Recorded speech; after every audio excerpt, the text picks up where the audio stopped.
बच्चों, आज हम क्लास 10th का जो बच्चों ने ग्रुप में क्वेश्चन भेजे हैं, जैसे 4.3 से किसी ने थर्ड और फोर्थ क्वेश्चन बताने के लिए बोला गया है और 9.1 का 6 क्वेश्चन भी पूछा गया है। ठीक है, 9.1 का मेरे पास ये हिंदी की किताब है, इंग्लिश की किताब नहीं है अभी इसकी, तो मैं इसको दोनों लैंग्वेजों में बताने की कोशिश करूँगा। ठीक है, अब ये पहले बोल रहा है जो क्वेश्चन आपको भी ध्यान में रखना है। पहले मैं 4.3 पे आ रहा हूँ। 4.3 का थर्ड क्वेश्चन। ठीक है, मूल बताना है इसके। ठीक है, तो मूल बताने हैं, रूट्स मतलब। तो ये जाएगा कि जैसे निम्नलिखित समीकरण के मूल ज्ञात कीजिए। मूल ज्ञात कीजिए क्या क्या हो जाएगा? Find the roots of following equation. इसके रूट्स बताने हैं आपके ने। ठीक है, वो श्रीधराचार्य फॉर्मूला जो होता है -b प्लस -√b² -4/2a वाला आपने पढ़ा है, तो वही फॉर्मूला इसमें लगेगा। पहले हम इसकी शुरुआत करते हैं। ठीक है, अब 4.3 का थर्ड क्वेश्चन मैं बना रहा हूँ। उसका पहला पार्ट दे रखा है आपको, x माइनस 1/x। ठीक है, ये दे रखा है। तो x माइनस 1/x इक्वल 3 दे रखा है। जो ये इक्वेशन दे रखी है, इस इक्वेशन को मैंने पहले सॉल्व करना है। जो कि ये पार्ट है LHS और ये है RHS। तो LHS पे मैं क्या करूँगा, 1 रख दूंगा। तो 1 और x का एलसीएम क्या आ गया? x। तो ये x से x को मल्टीप्लाई करेंगे, क्या आएगा? x²। 1 1 जा 1, ये 3 हो गया। कुछ नहीं है, बहुत ईजी है। क्रॉस मल्टीप्लिकेशन मतलब वज्र गुणा हिंदी में। 3 से यहाँ मल्टीप्लाई किया, 3x हो गया। x² -1 को 1 से मल्टीप्लाई किया तो x² -1 ये आ गया। अब ये प्लस 3x है, इसको मैं बराबर के इस साइड पे ले जाऊंगा। जो प्लस वाली चीज़ें होती है बराबर के बाद जाकर माइनस हो जाती है, लिखूंगा मैं यहीं पर। ये अगर कन्फ्यूजन हो रहा है तो ये कर लीजिए। देखिए x² -1 और 3x को आपने यहाँ ले गई, तो जमा 3x बराबर के बाद जाकर क्या -3x। तो x² -3x -1 इक्वल 0। ठीक है, ये इक्वेशन मिल गई है। अब कंपेयर करना पड़ेगा। आप कंपेयर करेंगे किससे? ये इक्वेशन ax² + bx + c बराबर 0 से। इससे तुलना करने पर, कंपेयर करो या तुलना करो एक ही बात है, तुलना करने पर। तो a बराबर क्या आ जाएगा? x² से x² कट जाएगा तो क्या बचेगा? 1। x से x कट गया तो क्या आ गया? b बराबर -3। c बराबर क्या आ जाएगा? -1 लास्ट में ही आ गया। हो गया। अब तो इसलिए d बराबर, कॉमन डिफरेंस d बराबर क्या हो जाएगा? b² -4ac। तो b² -4ac क्या है? b² मतलब -3 का स्क्वायर -4 इंटू a इंटू सी। सी क्या है आपका? -1 है। तो क्या हो जाएगा? 3 3 जा 9, माइनस का स्क्वायर क्या हो जाएगा? प्लस हो जाता हुआ। ठीक है, ये हो गया। माइनस माइनस माइनस प्लस 4 1 जा 4, 9 और 4 कितने हो गए? 13। तो आप फॉर्मूला लगा दो, श्रीधराचार्य फॉर्मूला। अल्फा बीटा हम क्या बोलते हैं? -b plus minus root d upon, ये d जो 13 आपका आया है, d/2a ये होता है। तो ये फॉर्मूला क्या बनता है? 2 बार बनता है। ये एक फॉर्मूले में 2 दिया होता है। एक मिनट रुकिएगा, मैं खाली पेज लेता हूँ पहले। ये अब ये फॉर्मूला क्या आ जाएगा? 2 फॉर्मूले के बनता है। जैसे इससे 2 फॉर्मूले कैसे निकलेंगे? अल्फा बराबर क्या आ जाएगा? -b plus d/2a। एक तो ये बन गया, और बीटा क्या बन जाएगा? -b माइनस, ये प्लस माइनस लगाया था, माइनस d/2a। ये 2 फॉर्मूला बन गया। अब इस 2 फॉर्मूले में हमें इनको रख देना है। किनको? ये मानों को रख देना है। तो अल्फा बराबर क्या आ गया? तो ये रूट निकलने लग गया आपके, -b माइनस क्या है? माइनस तो लगा, b क्या है? -3 है, प्लस d कितना है? 13, रूट में था 2a। ठीक है, ये d बराबर इसका मतलब 13 में रूट में डाल दिया 2a, तो 2 इंटू 2 गुणा 1 माइनस माइनस प्लस 3 प्लस √13/2 1 जा 2। पहला रूट आपका ये निकल गया। अब बीटा वाले को देखते हैं। -b मतलब -3, बस माइनस का साइन है, बाकी वही चीज़ आएंगी। 13/2 तो क्या देगा? 3 - √13/2। ये ये दो रूट आपके निकल गए, दो मूल आपके निकल गए हैं। पहला मूल ये बीटा के रूप में ये निकल गया और अल्फा के रूप में ये निकल गया प्लस माइनस में। सवाल पूरा, ठीक है। ये रूट हो गया, तो इसलिए रूट क्या हो गए, मूल क्या हो गया आपके 3 + √13/2 और 3 - √13/2। ये सवाल यहाँ पर हमारा पूरा हो चुका है, ठीक है। अगले सवाल पे जाते हैं। अब ये सवाल दे रखा है सेकंड पार्ट इसका। ये सेकंड पार्ट जो दे रखा है इसमें देखिए, पहले हमें कभी भी इक्वेशन को सॉल्व करने का तरीका सीखना चाहिए। पहले ये देखिए, एक भिन्न है, फ्रैक्शन है, तो इसका एलसीएम लेकर सॉल्व करना है। तो x + 4 ये आपका बन गया, x - 7 ये तो एलसीएम आ गया आपका। आप देखिए x - 7 ऊपर आ जाएगा, माइनस का साइन था, ब्रैकेट में लिख दो x + 4 ये, इससे यहाँ मल्टीप्लाई हो गया तो ब्रैकेट में डाल दिया क्योंकि साइन चेंज हो जाएंगे।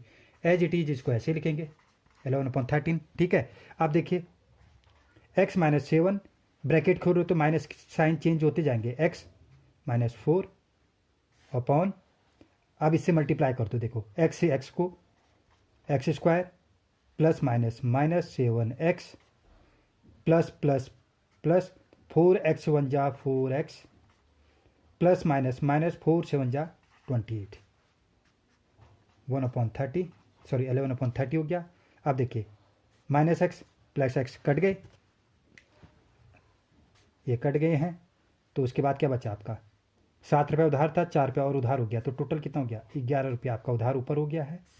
और नीचे क्या हो गया x², 7 रुपये उधार था, 4 रुपया दे दिया, तो -3x -28 बराबर 11/30, ये हो गया। अब देखो क्रॉस मल्टीप्लिकेशन कर देंगे। क्रॉस मल्टीप्लिकेशन करने के बाद क्या आया है, क्रॉस मल्टीप्लिकेशन के बाद आ गया आपका x² -3x -28 और 11 से इसको मल्टीप्लाई कर रहे हैं, और यहाँ क्या हो गया -11 × 30, ठीक है। अब क्या किया, ये देखिए ये 11 से 11 कट गया तो -1 बचा, तो x² -3x, समय बचाने के लिए कर रहा हूँ मैं ये सब, ये 31 जा 30 -30, अब -30 वहाँ जाकर क्या हो जाएगा +30, तो x² -3x ये क्या जाएगा -28 माइनस का +30 बराबर 0, तो x² -3x 28 30, तो क्या बचा +2 बराबर 0। ये इक्वेशन तैयार हो गई आपकी।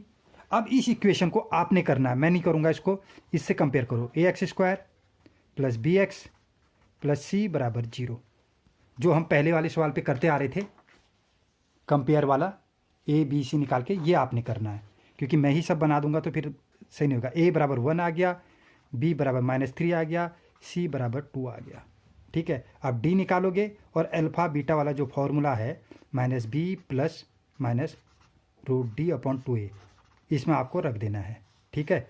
इस पर बना के मुझे दिखाइएगा ज़रूर, इस फॉर्मूला रख कर। मैंने d भी निकाल दिया है, अब d आपने निकालना है, b² - 4ac करके आपके मान निकले हुए हैं, ये आपने बनाना है, ठीक है। अब मैं आगे बढ़ रहा हूँ। अब जो 9.1 में आ रहा हूँ मैं यहाँ पे डायरेक्ट ट्रिग्नोमेट्री वाले में, 9.6 क्वेश्चन है, ये इंग्लिश वाले भी देख लीजिएगा क्योंकि अब हिंदी का किताब है मेरे पास, तो मैं इसी से पढ़ा रहा हूँ। 1.5 मीटर लंबा लड़का, ये छठे वाले क्वेश्चन पे देखना है, ये गोल टिक मार दिया मैंने, छठा। 5.5 मीटर लंबा लड़का 30 मीटर ऊंचे भवन में कुछ दूरी पर खड़ा है। जब वह ऊंचे भवन की ओर जाता है तो उसकी आंख से भवन के शिखर का उन्नयन कोण 30 से 60 अंश हो जाता है। बताइए कि वह भवन की ओर कितनी दूरी चल कर गया। पहली चीज़ डायग्राम बनाना, कभी भी हो ट्रिग्नोमेट्री में इस पे आपको त्रिकोणमिति के जो अनुप्रयोग वाला चैप्टर है इस पर डायग्राम बनाने आना चाहिए कि आखिर वो जो बोल रहा है। अब प्रश्न हमसे जो जो बोल रहा है मैं वो चीज़ करते जा रहा हूँ इसमें, ठीक है। देखिए प्रश्न पूछा कि बोला है कि 30 मीटर एक भवन है, मैंने झट से समझा कि सवाल से 30 मीटर एक भवन हो गया, तो 30 मीटर मैंने भवन का निर्माण कर दिया, बिल्डिंग बना दी, ठीक है, भवन सीधा होता है। अब उसके बाद 30 मीटर के बाद उसने क्या बोला 1.5 मीटर लड़का है, मैंने अनुमान लगा कि 1.5 मीटर ये मान लिया मैंने, ठीक है, अपने अनुमान से। तो 1.5 मीटर लंबा ये लड़का है, तो ये तो भवन के कितना भाग कट गया, 1.5 पार्ट तो ये गया, तो ये भवन कितना बच गया 28.5। मतलब 1.5 ही हो गया तो 28.5 ही हो गया, तो टोटल लंबाई कितनी होगी इसकी 30। ठीक है, क्योंकि 28.5 ही हो गया और 1.5 के लड़के की साइज के बराबर उतनी लंबाई मैंने काट के रख ली। अब लड़के की आँख कहाँ होगी, ऊपरी होगी ना, पैर में तो नहीं होगी। उसने यहाँ से देखा तो उसका उन्नयन कोण कितने का बन रहा था, 30 अंश का, 30 डिग्री का बन रहा था उन्नयन कोण। अब 30 डिग्री पर लड़का क्या हुआ, थोड़ी देर कदम भवन की ओर मतलब बिल्डिंग की ओर बढ़ते गया मतलब यहाँ गया होगा मेरे हिसाब से, अनुमान से कहीं भी गया तो यहाँ तक गया, तो यहाँ से फिर उसने अपनी आँख से फिर दोबारा देखा तो क्या बना, 60 अंश का कोण बन गया। डायग्राम फिट बन गया हमारा। अब इसको नॉमिनेट कर दो, नॉमिनेट मतलब नाम लिख दो, ABCD मैंने नॉमिनेट कर दिया। तो ये डायग्राम मेरा ये बन गया है। आइए अब मैं इसको साफ साफ बनाऊंगा तो क्या बनाऊंगा, मतलब नीचे का जो पार्ट है वो गायब कर दूंगा, नीचे के पार्ट को मैं गायब कर दूंगा, या आप न भी करो तो चलेगा, ABCD। अब मुझे भवन का जो नई लंबाई मिल गई, ऊंचाई जो है 28.5 मिल गई, 60 डिग्री का ये कोण मिल गया, 30 का ये कोण मिल गया है। अब क्वेश्चन हमसे पूछ रहा है कि लड़का जो है वो भवन की तरफ कितनी दूरी पर चल कर गया। भवन की दूरी क्या है, लड़का यहाँ था, अब यहाँ से यहाँ तक चलकर कितनी दूरी गया, ये मतलब मैंने DC निकालना है, DC की जो दूरी है वो बतानी है मैंने कि लड़का कितना गया, ये दूरी बतानी है। CD या DC एक ही बात है, ये दूरी मैंने बतानी है। अब ये बताने के लिए से पहले, सवाल शुरू करने से पहले मैं आपको एक चीज़ समझाना चाह रहा हूँ कि पहले रफली कार्य कर लो यार कि ये दूरी मैं कैसे ज्ञात कर सकता हूँ। मैं देखूंगा ये दूरी मैं कैसे ज्ञात करूंगा, एक लंबी रेखा है BCD, ये रेखा है। अब ये टोटल रेखा की लंबाई कितनी मान ली मैंने, 10 मान ली। क्या मान ली, 10 मीटर मान ली। 10 मीटर लंबी रेखा है, आप समझो इसको पहले, नीचे के आधार का जो बेस बोल रहा हूँ, 10 मीटर की लंबाई की एक रेखा है। ये 8 सेंटीमीटर है या ये 4 सेंटीमीटर मान ली। BC की लंबाई कितनी है, 4 सेंटीमीटर, तो ये कितनी होगी, ये आपको पता होगा, 10 में से 4 घटाओ के 6 बोलोगे तो ये 6 सेंटीमीटर होगी।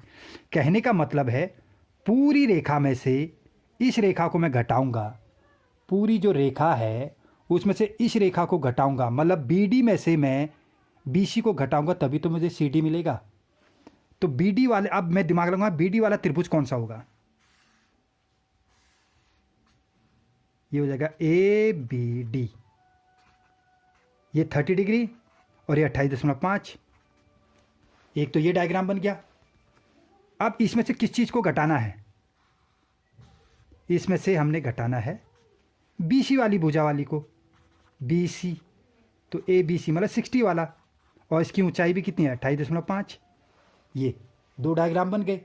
डायग्राम समझ, जब सवाल समझ में आता है डायग्राम बनाते जाओगे तो सवाल समझ में आ जाएगा। कहने का मतलब है मैंने इसमें से इसका बेस निकाल देना है, आधार निकाल देना है, और इसमें से भी बेस निकाल देना, आधार निकाल देना है। अब इस बेस में से इस बेस को निकालूंगा, हमें पता चल जाएगा लड़का कितनी दूरी चला हुआ है। ठीक है, मतलब BD में से BC को घटाऊंगा तभी तो मुझे CD मिलेगा, तो CD हमें मिल जाएगा यहाँ से। ठीक है, अब मैं सवाल शुरू कर रहा हूँ। देखिए, ट्रायंगल, त्रिभुज, पहले ही वाले ही लेते हैं, ABD में, ABD मतलब ये वाला त्रिभुज लेते हैं, ABD वाला। ABD में आधार दे रखा है PBA, पंडित बद्री प्रसाद हर हर बोले।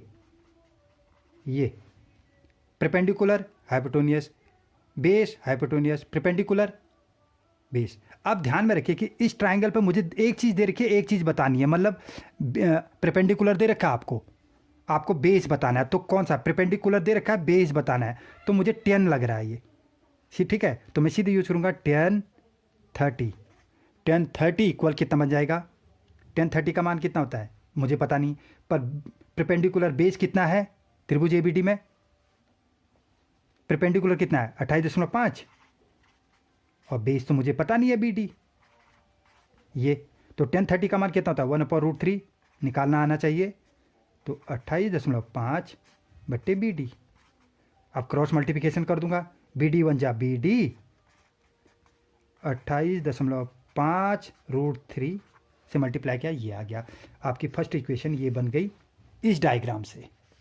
ठीक है, अब एक छोटा वाला त्रिभुज लूँगा, छोटा वाला त्रिभुज ABC, ये त्रिभुज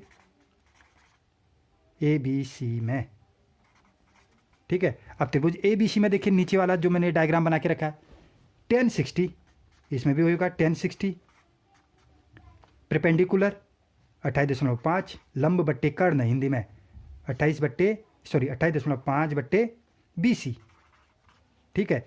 अब tan 60 का मान कितना होता है, √3, 28.5, बाकी वही है क्रियाक्रम, BC क्रॉस मल्टीप्लिकेशन मतलब वज्र गुणा BC गुणा √3 बराबर 28.5, गुणा का भाग हो जाता है तो BC बराबर कितना हो गया, 28.5 बट्टे √3 हो गया। अब ये सेकंड इक्वेशन मिल गई। अब मुझे सबके बेस मिल गए ना, BD भी मिल गया, BC भी मिल गया, मुझे मतलब मुझे BD पूरा मिल गया और BC मिल गया। अब घटा दो, इसलिए लड़का भवन है क्या है, हाँ भवन की तरफ चल कर गया, कितना गया। अब देखिए पूरी चीज़ कहाँ है, ये तो पूरी BD थी 28.5 √3 घटा BC पार्ट कितना है 28.5 बट्टे 3 सॉरी √3। अब देखिए इसके नीचे 1 रख दो, मल्टीप्लाई कर दो, √3 मतलब ये 3 से √3 से √3 मतलब 3, वर्गमूल 3 गुणा वर्गमूल 3 हो गया, तो मतलब कितना हो गया 28.5 गुणा 3, 28.5 × 28.5 बट्टे वर्गमूल 3, ये हो गया, दिख रहा है वर्गमूल 3 हो गया। अब फिर क्या किया मैंने क्या किया, 3 से गुणा कर दिया, फिर इसको 3 से गुणा करो, 3 पंचे 15, 3 अट्ठे 24, 1 25, 3 दूना 6 2 8, 50.5, 28.5 को घटाना है इसमें से, और बाकी पीछे नीचे जो चिपकाना है चिपका वो रहने दो उसको। अब देखो 5 में से 5 घटाओ 0, 15 में से 8 घटाओ 7, 7 में से 2 घटाओ ये 57 बट्टे इतना लड़का चल कर गया। मीटर है ना, हाँ मीटर है तो मीटर हो गया, इतना मीटर चल कर गया, ये आंसर आ गया आपका। अब आंसर को और सरल कर सकते हैं, रेशनलाइज करना सिखा रखा होगा 9th में, ये हो गया तो √3 से ऊपर भी मल्टीप्लाई कर दो, √3 से नीचे भी मल्टीप्लाई कर दो, तो 57 तो ऊपर रहा, √3 वही से ही रहा, √3 कितना हो गया, सॉरी √3 कितना हो गया, ये 57 तो वैसे ही रहा। अब √3 से √3 को मल्टीप्लाई करके कितना हो गया, 3 आ गया, 3 से काट दो 19 30 57, तो हमारा आंसर यही है कि उत्तरमाला में ये आंसर दिया होगा, देना चाहिए। अगर नहीं दिया है ऐसा हो नहीं सकता, दिया हुआ है, ये देखिए छठा क्वेश्चन 19 वर्गमूल 3 मीटर दे रखा ना, ठीक है। आप इतना भी लिख दोगे ना, कोई गलत नहीं करेगा, ठीक है। आशा करता हूँ ये समझ में आया होगा। अब आगे को सवाल बनाइए। Thank you.